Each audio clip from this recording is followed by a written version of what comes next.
For the first time ever, an MP brought those in charge of thousands of homes and the people at their mercy together to discuss the ongoing state of their properties. Promises have again been made to improve affected housing, but as CM Ali reports, for some families, it's already been years of torture.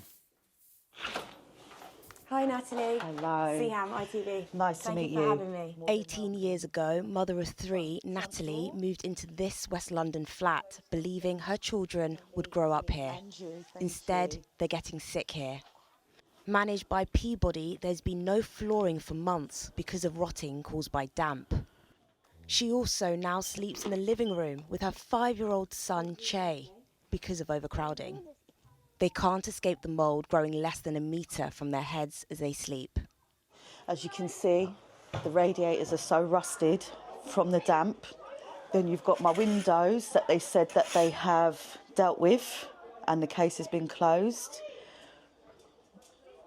It's not, you can see.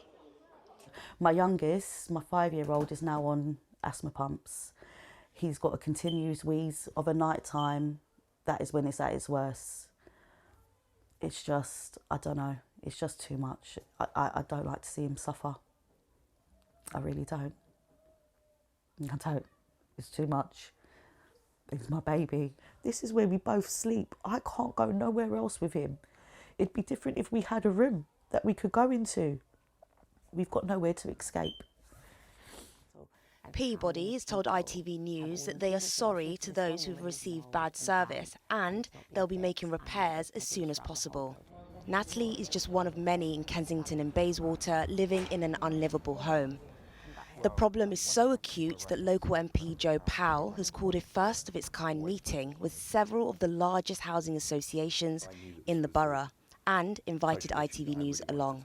It's partly the history of this area. You know, we're meeting just yards away from Grenfell Tower. A lot of the big housing associations were founded in this area. Notting Hill, North Kensington is kind of known for that. And we're an area of a lot of inequality. As you said, this will probably be the biggest meeting that's ever been held in this community of housing association tenants. And I want that to lead to something. As residents and landlords begin filling the room, the feeling of hope and frustration is palpable. We know this area is one of the wealthiest parts of the country, one of the wealthiest parts of London, and yet we have far too many homes which have damp and mould.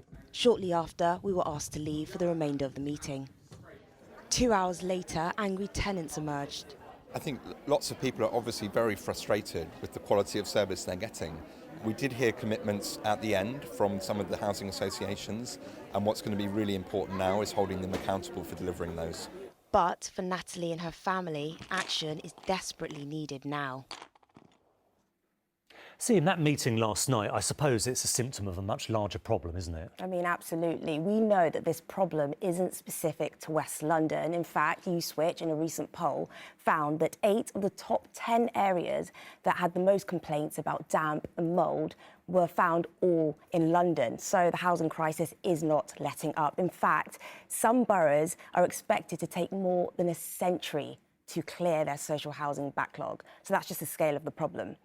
Kwejo Tweneboa, who we all know, he's been campaigning in this area for some time now, and he was at the meeting last night, and he spoke to me, and he said that this is actually Grenfell survivors have been continually let down. It's disappointing once again to be in a room packed with social housing tenants in this one borough who are complaining about the same sort of things. I mean, just next door is Grenfell Tower, and that happened nearly 8 years ago. And we was promised then that change would happen. Clearly, the fact that this is happening today shows that that has not been the case, and residents continue to be monumentally failed. So exactly, that was Kwejo Tweneboa over there. The government says that its removal of planning permissions and bringing back housing targets for councils will fix the issue in the long term. But tenants are saying now that they're going to have to keep fighting for themselves. OK, Siam, thank you. And interestingly, I know you touched on the state of flooring in social housing, and we're going to be looking at that in a few minutes' time. Thank you, though.